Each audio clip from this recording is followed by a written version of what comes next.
This conference will now be recorded. All right, good afternoon, y'all. I'm ready to start this property management meeting. Um, I guess we're gonna skip to the citizen comment period. Any citizens signed up to speak? Asman, any citizens I to speak? All right. Chair updates. I don't have any updates. No updates. No. I don't even recognize the chair. Oh, the chair's on board. No, just recognize he's there. Okay. Good afternoon, Commissioner Jackson. Good afternoon. Hope you're doing well, everyone. Good evening. Would you Voted in. would you like to be voted into tonight's meeting? I'm here. I'm just here. I may ask questions, but nothing formal. Thank you, though. Thank you. Um, for low-income public housing, yeah, who's gonna give a report? Yeah. Um, hey, Ralph, do you and Charles both do the housekeeping inspection together or no? That's his portfolio. Okay. So we want to defer that or you want to? Okay. I would say, if you, No, no chair updates. Mike Kelly, can you hear me?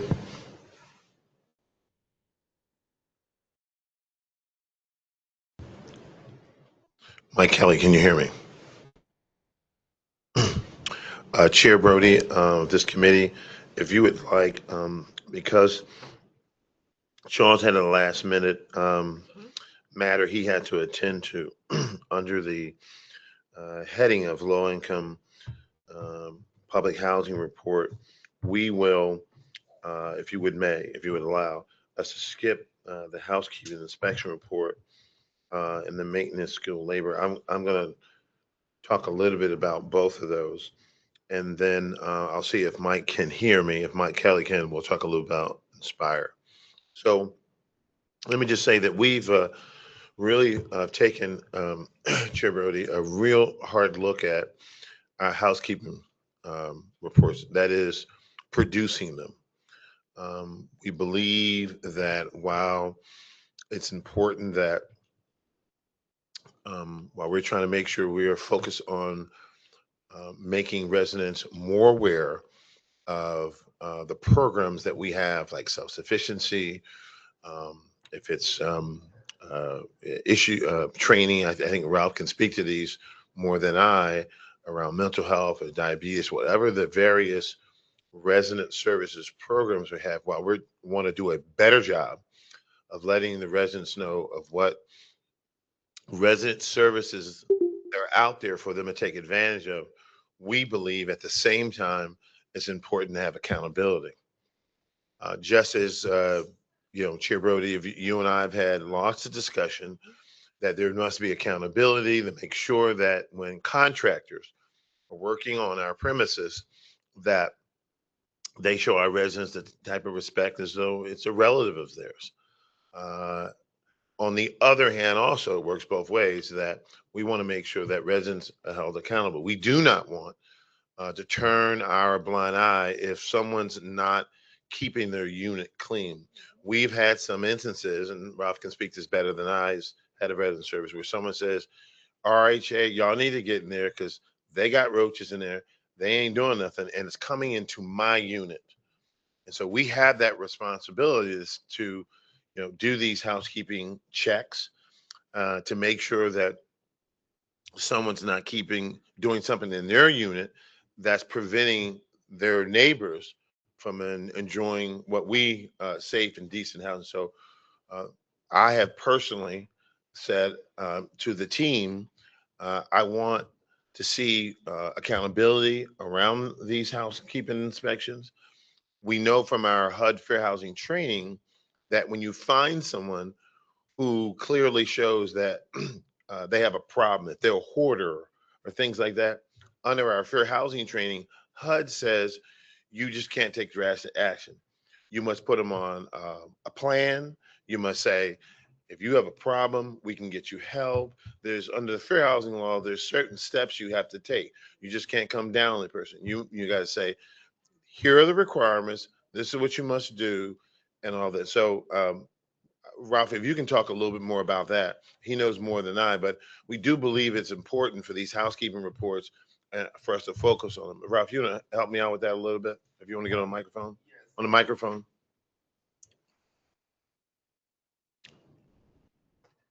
Yes, so one of the things that we're doing is trying to provide the support and assistance that people sometimes need when they're in these situations. And so it's more than just a lot of times to meet the eye. A person may be having some level of a health crisis and they may need assistance. I know in our elder building, sometimes people just begin to age in place and they no longer, the ADLs, activities for daily living, they can't perform those. And so we're trying to provide the support and assistance that individuals need in order to live the best quality of life. So it's always, oftentimes it's not just black and white. It's shades of gray to the situation.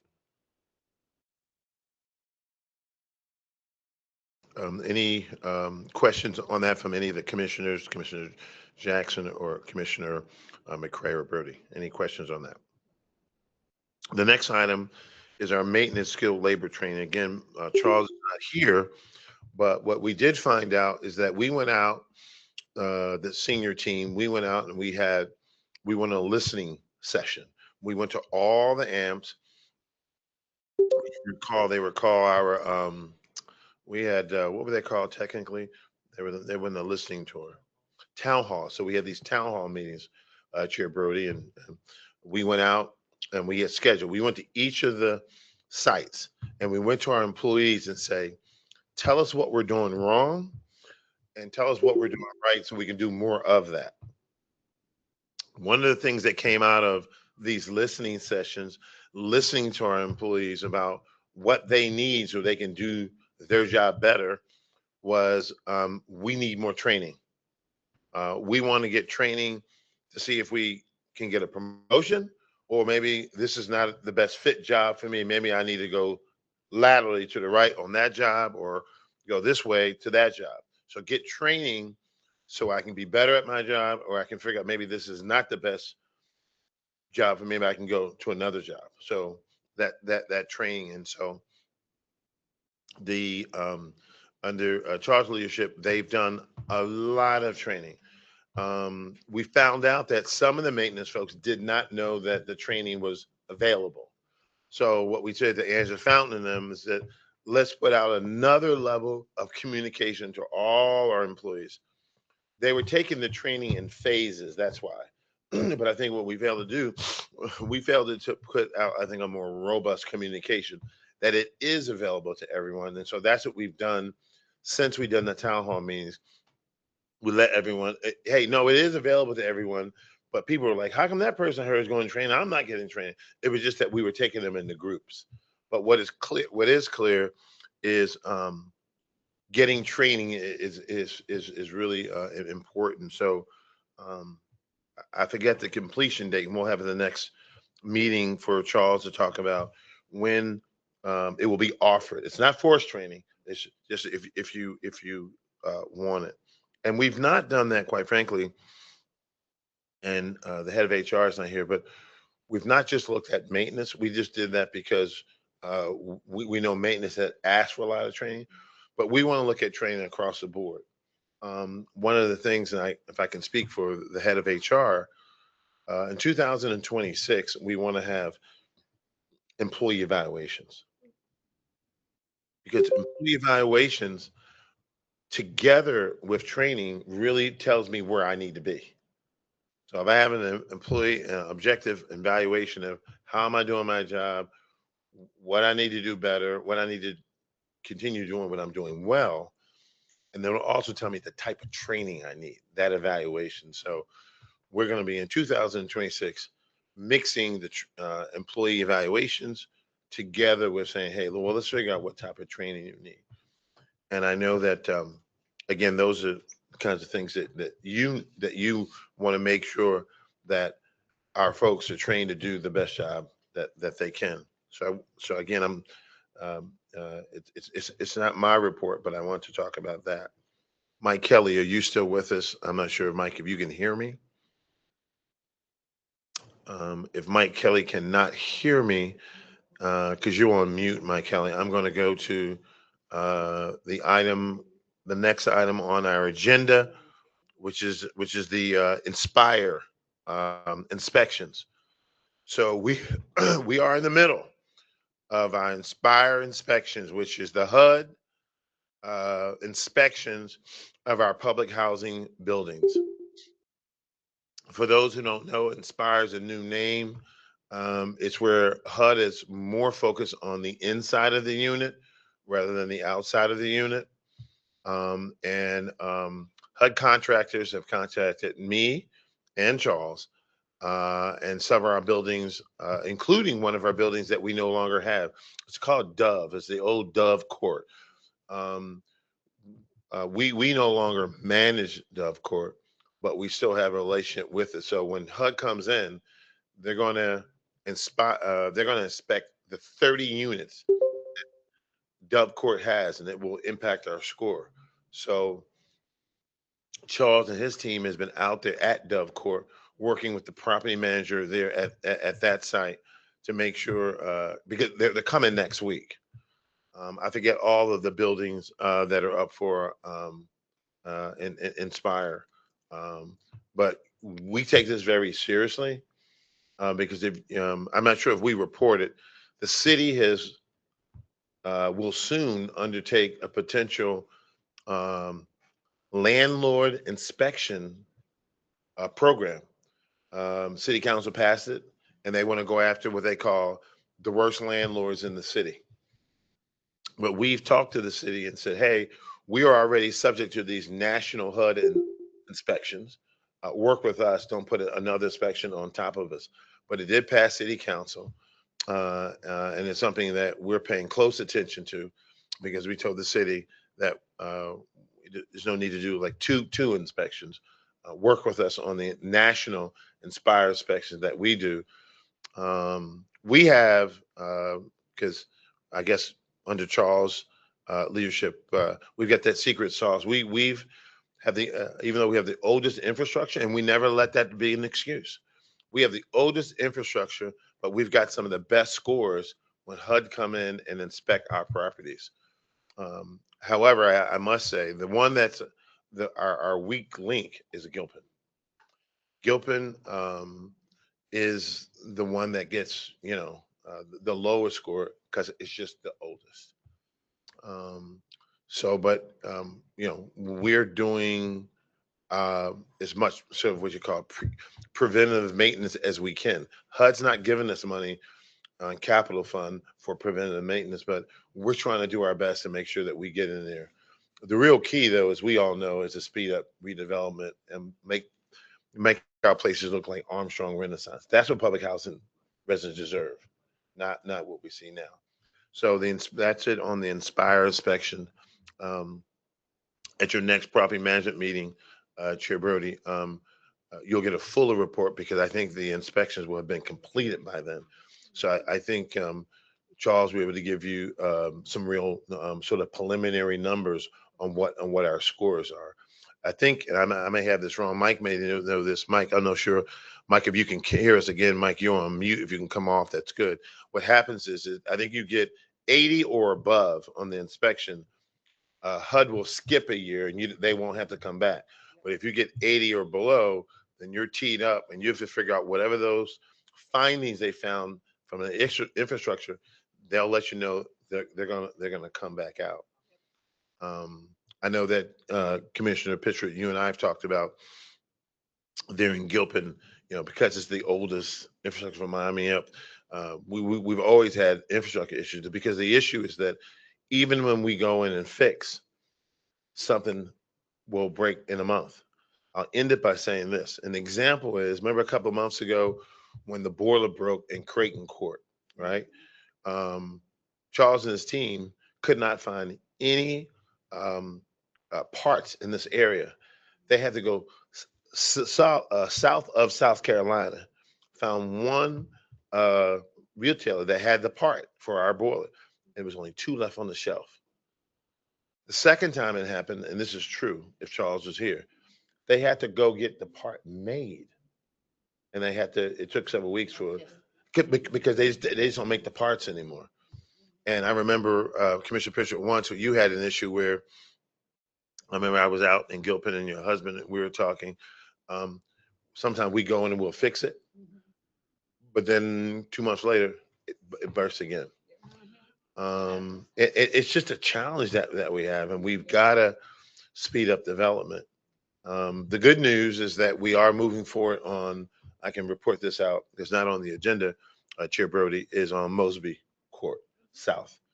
It's going to be introduced to move forward the redevelopment of that site. It's going to be introduced January 8th. Mayor Vula is giving support. President Newbell is giving support because it's in her councilmanic district. I want to thank you and the other members of the RTO and the Mosby Tenant Council. You all there, and we signed the Tenant Bill of Rights. That's really important. So I know you were there and others, but we're Mosby South is moving. And I think when you see Mosby South moving, and we've got a hint from City Council that Council is going to approve it as well. So when we see that, again, this is the Property Management Committee, and when we see, people can see now we're working with the mayor, we're working with City Council. The advocates are with us on this.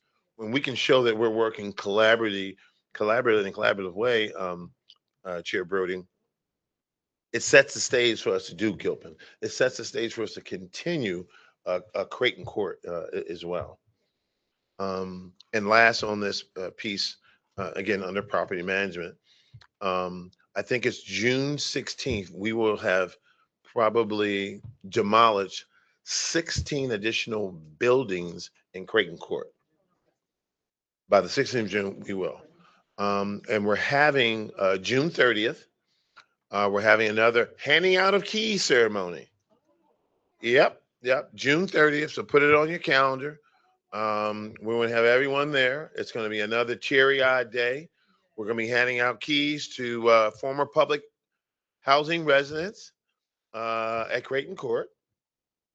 It's going to be a big day, June 30th. It's already there, and we're going to try to get the mayor and everyone there. And we're going to have at the next, I think, board meeting, full board meeting, we'll have a presentation about it, about the celebration, what's going to happen. But it is a big day.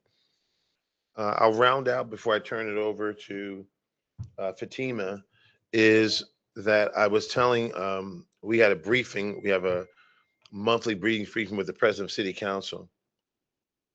And I just want to put you, because you're the chair of the property management, I want to just make a note. And I was talking to President City Council, President Nuba about today. Creighton Court, sometime this year around November 20-ish, I was told, it's going to be a big day for the city of Richmond and the Commonwealth of Virginia, because we've been told by the developer around November 20-ish, somewhere around there, all of Creighton Court will be demolished. It's a big day. It's a historical day for the city. We're going to try to get the governor involved. Also, because right now, when you go into any Google search, you put up RRHA, Big Six come up, right? That's what comes up. And so on that day, we think somewhere, it's not an exact date, somewhere around November 20th this year, it will be the Big Five. So from a history perspective, it's going to be big. We're going to try to get the governor to come down, because it will be no longer the Big Six at all. It'll be the Big Five, and so we want to capture the history and everything else. It's a big day for the Commonwealth and also the city. So I want to end on that, and yeah, November-ish is So And what year? this year. This year. Oh, there this year, and so we want to. We got a lot of lead time to figure out what sort of storytelling we want to put around that, because it's a historic day for the city and for the Commonwealth. And we'll be doing some outreach to Governor Spanberg office as well. So that's my sort of standing in for Charles. And I'm gonna go back real quick. Yes, ma'am. Because I have a quorum. Good afternoon, Commissioner Johnson, Commissioner Pitchford. I'm gonna go back, and I want to get approval of the minutes from January 8th. Do I have a motion? I make a motion that the January. Okay, I make a motion that the January minutes be approved. I second it. All right, it's been moved and properly second for the approval of the January 8th, 2026 meeting minutes. Since Commissioner Johnson is virtual, I'll do a roll call vote, starting with you, Commissioner Brody. What is your vote? Aye. Commissioner McCray, Aye. Commissioner Johnson,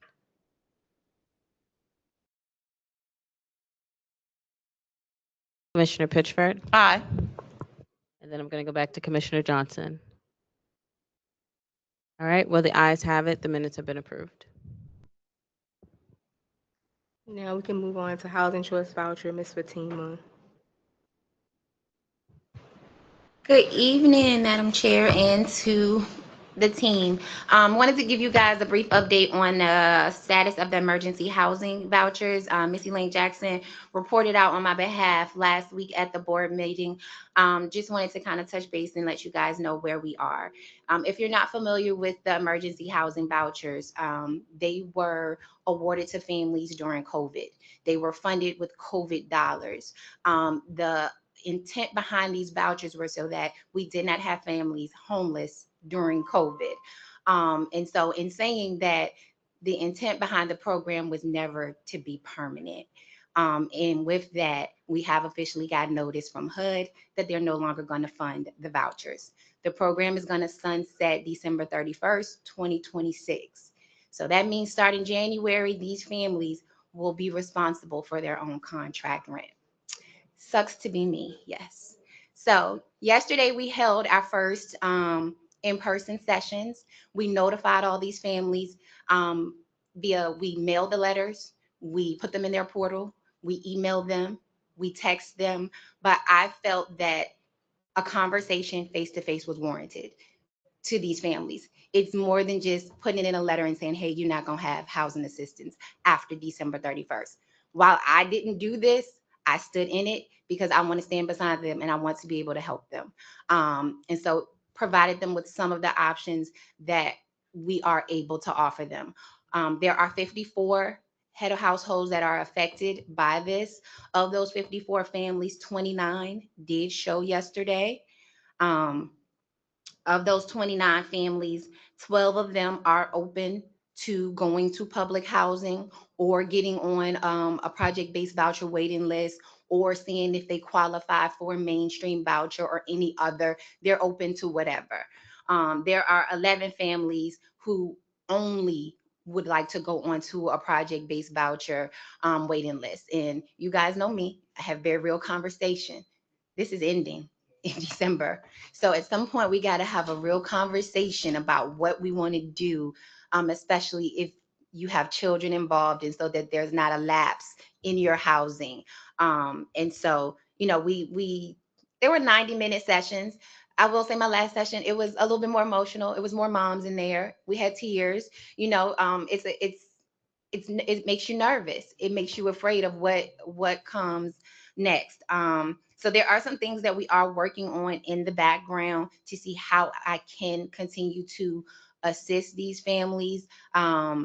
Is there any additional funding available? Is there a possibility to get these families some other type of voucher? Or if public housing is going to be the option for you to have to go to. And then lastly, tomorrow we are hosting our landlord session. So all of these landlords to these families, to the 54 families, have been invited to this session. We're going to be asking them to allow some grace to these families during this transition. If there's a possibility to waive any of these, fees that's going to come with them possibly breaking their lease because they're not going to be able to pay this rent after January, some of them. So we are meeting with landlords tomorrow. I did task the families yesterday because a lot of these landlords have not responded to me. And nobody has RSVP'd for my session tomorrow. So I did task the families with, when you leave this session, I need you to go see your landlord. I need you to go call your landlord. So I'm confident, I'm hopeful that we will have a full house tomorrow with the landlords. And, we respect the lease, we understand the lease, but to give these families some grace and don't make a situation harder than what it has to be. EHB families were already homeless when they got this voucher. That was the qualification to get the voucher. You had to be homeless during COVID, and to in turn now make these families homeless again, no fault of their own. It's tough, and it's none of our faults. We didn't do it, but I don't have the money either to continue. So just working on it, but I'll keep you guys in the loop of how it goes. Our intention is to meet with them again 60 days from now to let them know where we are. If I'm able to come up with any additional ideas, funding sources, or anything like that to kind of keep them in housing, that is my goal. Commissioner Pitcher. Madam Chair, I have a question.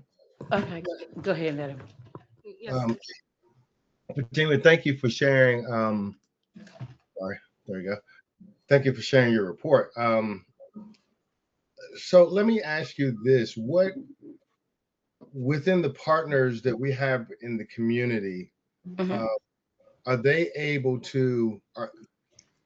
I guess what I'm trying to get to is, are we able to amplify the message throughout the community about this funding cease and what it will do to our families, so that we can send up antennas to other organizations who may be able to, step in and provide assistance? I'm certain that we've got, our canned list of folks who we already are working with, but Mhm. would it be effective of us to widen our audience, and Absolutely. We've met with our continuum of care. We're working closely with Ms. Kelly Kinghorn. We've reached out to our partners with the Department of Social Services and everything. But keep in mind, most people, when you get situations like that, they come to us. Right. We're the housing authority. Right. Yeah, we are that safety net for the city. We're the largest landlord in the city. So most cases and most of those agencies, they always come to us, and now we are looking for a place to be able to put these families. But I welcome any assistance, any resource. That is what my vow was to those families on yesterday. I'm here, help me help you. Even if the situation isn't ideal of where you may want to live, I don't want to put these families into another homeless situation. So yes, tell a friend, if you know somebody and they want to work with us, I want to work with them. So yes. thank you. Can I just say something really quickly? Ralph's not here, but one of the things that we have not done, Madam Chair, and I've seen this in other cities, I just haven't seen it in Richmond in the 3.5 years I've been here, is a tight knit faith based community. And I've seen in other cities where I've worked and represented, the faith based community steps up, just like sometimes with evictions. They'll come to the table and say, we will help out. Now, there's a limitations because there are limited beds that these homeless shelters have. However, I'm not saying that people in the church are going to say, I'll take that homeless person, because that person has been checked. You be careful who you bring in your house. But I don't know. I was saying, Ralph, because you had just walked out, is that whether one of the things that you'll hear me talk about, just so you all know, is that in a couple of months, probably in no later than 2, we will be doing an outreach to the faith-based community, and I'll be bringing that to the board, and I'm going to have a leader in the faith-based community come here and talk about how we want to do an outreach to the faith-based community to bring them in. I do know that churches do work in the community. Ralph will say that right now, but I want it to be a bit more concerted. I'm not saying that the faith-based community could do something like now, but just stay tuned, because I think when you got nowhere else to go, that is typically where we go. I have a question. I'm sorry. Go ahead. My question is, and I'm not trying to be smart I or know. disrespectful. It's all right. But my question is, when they got the voucher, what expectations were they told? So I heard all different stories yesterday, but I will tell you that I think that some of them have been in housing that, I don't know what's the politically correct way to say it, but how they actually got the voucher. And so I had to kind of remind them, because I had one, like, she was like, no, they told me I had my voucher forever. And so I had to kind of remind her. I said, remember, did you wait on a waiting list? She was like, no. I said, did you come as a referral through the shelter? She was like, yeah. So like it was always a set aside funding. So I kind of had to remind them of how they actually got here, how they actually got the voucher in hand. None of those people were ever on a waiting list. They were referred through the continuum of care because they were in shelters or they were street living. They were living on the street and they didn't want that during COVID. So that's how a lot of them. And so kind of just going back to those stories and then kind of remembering it, they like, oh, I did it. I was working with Caritas. I was with the YWCA and, you know, kind of reminding them. And so, I mean, but granted, some of them still, I never knew this program was going to end. And I respect that, you know, if no one ever explained that to them because they were all paired with a counselor because they were referred over and we just did their eligibility and their intake. So I apologized, even though, again, wasn't us. But we're here now and I want to be able to help them trying to like move forward. But it was set aside funding. And actually the program was supposed to end in 2025. They extended it. And so that's how we got to the 2020 to the 2026. And my next question is, because this could happen again and they could, you know, give vouchers. So is it any way that we can communicate, you know, not you, but as a whole, to when they get these vouchers, this Like is the a specialty temporary vouchers, yeah. and something that they can sign. This is a temporary voucher to help you. It's not going to turn into a housing choice voucher in So a I think year. that was the intent, though, it being very transparent. What I think that the government was hoping that would be able to happen after COVID is that we would be able to roll those families into our baseline program. However, you guys aren't funding HCVP anymore, and we're pending shortfall. So I can't bring those 54 families over onto my baseline right now because they won't give me additional money to grow my program. Ideally, if I had the money, I would take them on my program yesterday. They're already in housing. I would convert them over. But because we're pending shortfall, which means I can't issue any new vouchers, I can't bring any new people on, I can't convert them to my program right now. But I think probably 5 years ago, that's probably the intent behind. They thought that we would be able to roll those families over to the regular Section 8 program. Yeah. Okay. I just was a little concerned. But those are the questions they asked yesterday. So, yeah, because I was saying maybe the next time that emergency vouchers are issued, that they can a reminder that it's a temporary, it's not a thing. forever kind of program. Yeah. Absolutely. Yep. But that's all I have, so we can move on. Turn it back to the chair. One last question. Okay. The only thing I want to ask was, being back when you said some of them were going to go to public housing, was it going to be enough for those ones to go to public housing? Like, is it enough space for those particular people? Like, is it going to be enough units? You know, because a lot of these, most of them are being remodeled, and some are being replaced and moved around, and that's going to be tough. It is, but from the conversations that I'm having with our team and having with Charles Williams, he has vacancies, pending vacancies that are coming available, units that are being turned. That's another reason why we put a preference in our admin plan to give these families a preference that if they want to be able to go to public housing or any of these options, that it is available to them. But from the conversations that I'm having with Charles, are they being held for those individuals and not going to somebody that's on the list? I won't speak for them, but I'm gonna say yes for my crew that they are holding. Okay, because trying to hold a unit or two for homeless.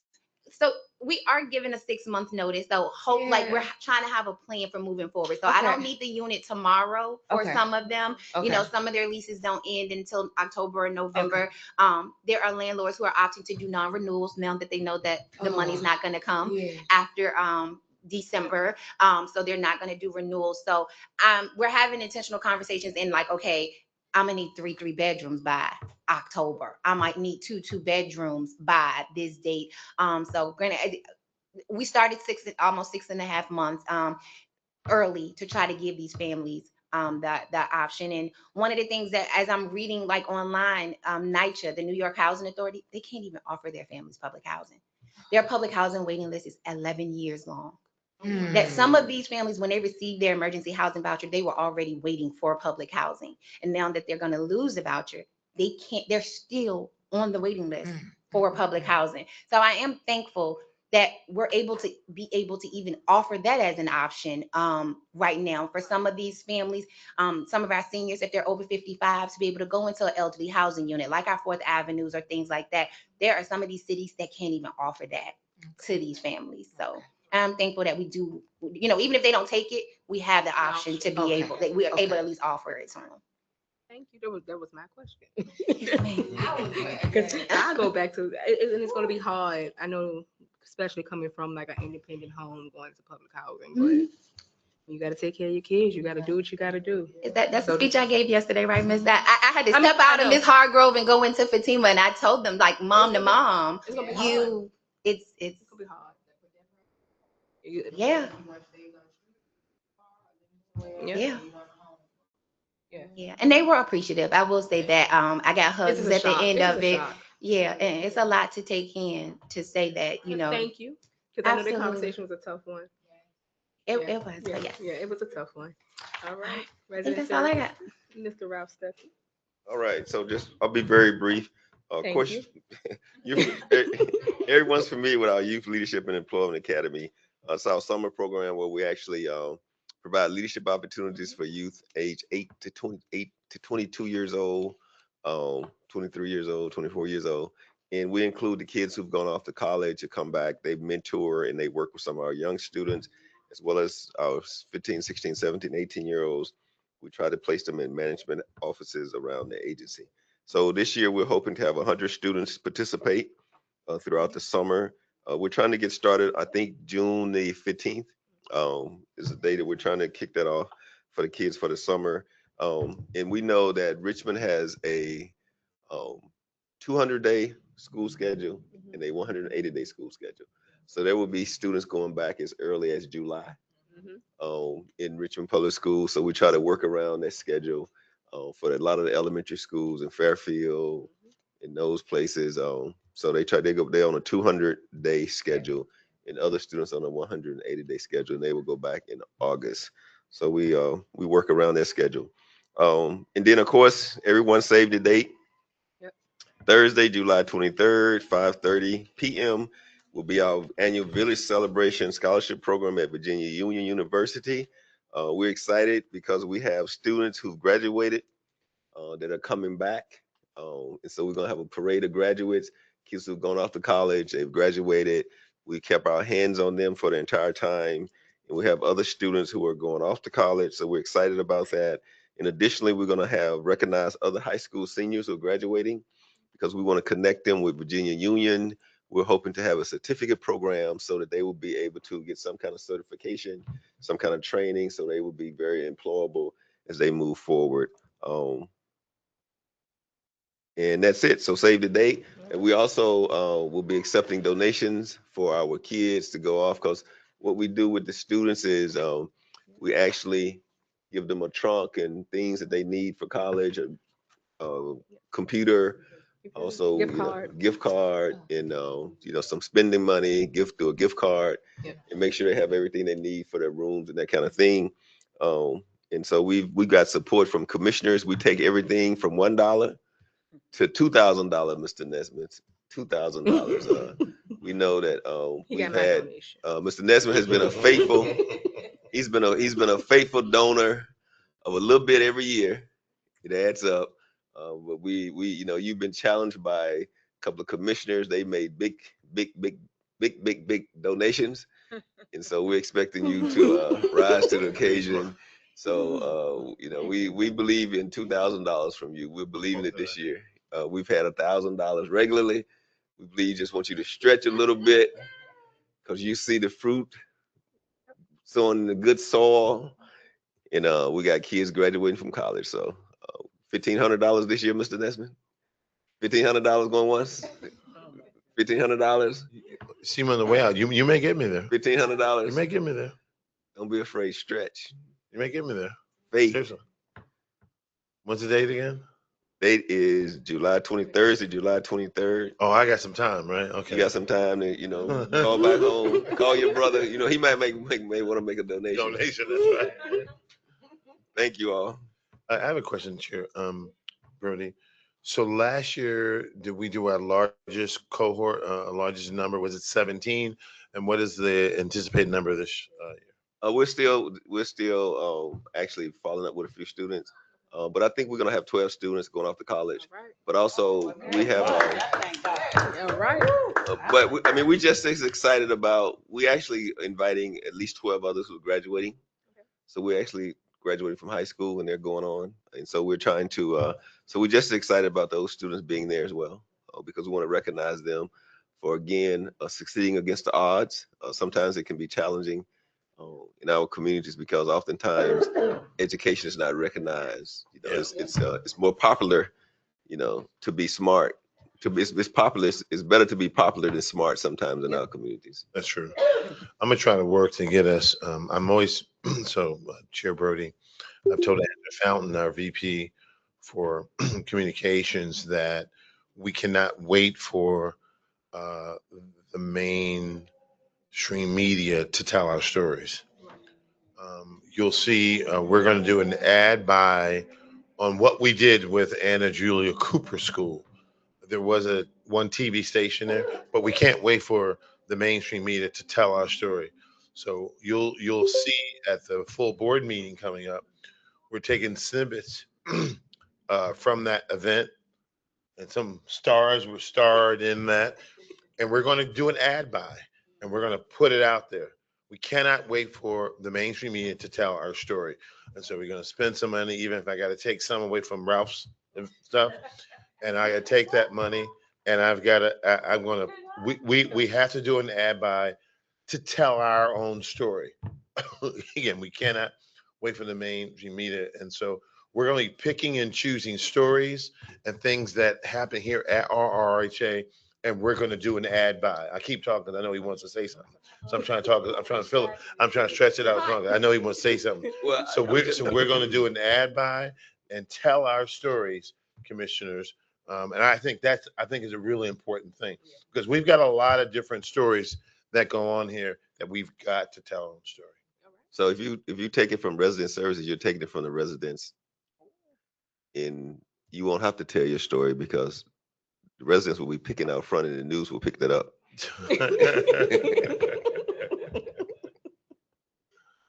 I just want to say, I thank God for our RHA because they helped raise my children, and today my youngest child graduated from VCU last year with a bachelor's degree, and prior to that she got to go to Washington D.C. She got to see Queen Elizabeth. She got to go to Virginia State to see what they were offering, and it's just a beautiful thing. And when she graduated from VCU, I was ecstatic because if you would have told me that 5, 6 years prior to her graduating, I would never have believed she would have made it, but she did. And I thank God for our RHA because they did an excellent job in the resident services at that time, did an excellent job in making sure that the children were taken care of through the bike activities and other activities. And thank you. Are we gonna speak on public safety? Yes, he's here. Okay. You on that? All right. Mr. Theo. Hey, good evening, everybody. Public safety, just want to give an event shout out first. We have an event that's going to go on with that we're partnering with RPD, Justice Office of Gun Violence Prevention and Intervention, as well as the NAACP with JJ Minor. There was a meeting that they had on last Monday in regards to the local Save the Day. That particular event will take place in multiple um, of our communities on June the 5th. So mark your calendars, June the 5th from 11 a.m. until 1 p.m. 11 a.m. to 1 p.m. in all of our in the majority of our community. So it'll be Gilpin. Gilpin has a flyer that was out. Kudos to Commissioner Pitchford in getting that brochure out, that flyer out. We were able to get some people to participate for that. So they're going to be giving out, have some games and some giveaways, some prizes, and things of this nature. It's pretty much the same thing that we did a couple of years ago when we had Project Wear Orange, which is in commencement with National Gun Violence Awareness Day. So this is pretty much the same situation, the same type of event. It's just more collaborations with our partners with RPD, Justice Services, the Office of Gun Violence Prevention and Intervention, and the NAACP. Secondly, just want to say, with the CEO, we've had an extension on a grant that we had, our ceasefire grant. With that, we were able to get some insights on getting some trees trimmed and or cut to show that we are trying to reduce violence within our communities. So property management with Charles Williams and one of the tree vendors will start uh, trimming down and cutting down some of the trees that is needed so that we can have more sight lining in regards to our cameras and to have more visibility when it comes to keeping areas safe, as well as getting some additional dog doors. If you've seen them out there in some of the communities, we're going to be getting some of those additional dog doors as well. So from a public safety perspective, that's what we're having at this point. All right. Any questions from commissioners and staff? All right. Housing compliance, Ms. Trotter. Good evening, commissioners and staff. Um, Housing compliance continues to audit our low-income public housing and housing trust voucher program, specifically their files. We continue to do a quality control sample of the files. We're basically looking for verification of household member identities, composition, income to ensure correct rent calculation, allowances that allow for the families, and looking at file maintenance when we go out. So I'm proud to report that our quarter 2 file audit review results have increased for both programs. With low income public housing, as Mr. Nesmith said, our big 6, about to be the big 5. We're taking a sample of those files. We go out to the AMP and we audit the files on site. Any findings are reported to the property manager and the assistant vice president for low income public housing with a correction date with which is usually about a week or so after the audit. I'm proud to announce that for our low income public housing program for quarter 2, both communities met the 85% pass rate for file audits and reviews. On our housing trust voucher side, I'm also proud to announce that Ms. Fatima Shop, we do a monthly audit of their CMAP, which stands for Section 8 Management Assessment Program. So it was a rough start to the year due to their voucher funding assistance delinquency rate. But as of March of this year, the delinquency rate had reached 95.87%, which allowed them to capture all of the points for all 14 indicators, bringing their CMAP score as of March 2026 to 83%, bringing them up to a standard performing program. But we still have 4 more months to go, and we submit CMAP annually, but internally we're auditing the files and we're submitting a monthly CMAP report card to the program. So that in preparation for the submission to HUD in November. So both programs have increased in their file accuracy rates, and housing compliance looks to continue our audits of the files just to make sure that staff is getting the training. Once findings are indicated, they're corrected, and where training is necessary, housing compliance is also conducting training for staff in conjunction with the vice presidents, AVPs, and the management team for each department. Any questions?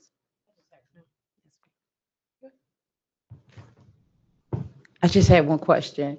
If a finding is with a housing choice voucher and it caused that person to lose their, their voucher, how is that corrected with the tenant, with the resident? Okay, so I'm going to answer that in two parts, if I may, Commissioner Oh, that's Pitchford. fine. Our audits for quarter 1 and quarter 2, we did not audit terminated files. However, on the other side of my wheelhouse, housing compliance, hearings are conducted. If persons are maybe pending termination and they don't agree with the termination of assistance, then they are afforded the opportunity for an informal appeal hearing. And if the circumstances warrant the housing trust voucher assistance being reinstated, then it is reinstated by the program. No, I know that, but I'm saying if somebody was terminated and you know how some people don't follow up, they just leave. Right. And then you go back and find out that this person should have been terminated. How do y'all internally take care of that? What policy is? In those circumstances, and please chime in, Fatima, Charles Yeah. is and Emerson S. Smith, on either side of the program, if it's found that a family may have been terminated, and the grounds for termination may not have been warranted for whatever reason, then it's reviewed. Our ombudsman is now in place to look at things like that, and it goes back to the department in which the termination was conducted if they feel that reinstatement is necessary. If for any reason the termination was not followed by the ACOP or the administrative plan, then RRHA would have to do its due diligence and make that family whole. But that's just speaking generically. We have not come across any of those. But if and when that was to happen, then RRHA would definitely correct the action. Thank you. That's all. Any more questions? No, Chair, I just want to make sure those two good news items, please give them to the boss, Priscilla, so Yes, it sir. makes the full board meeting so the other board members know about the good news item. Will do. Any other comments? All right, seeing as any, we can close this meeting. Thank you. y'all.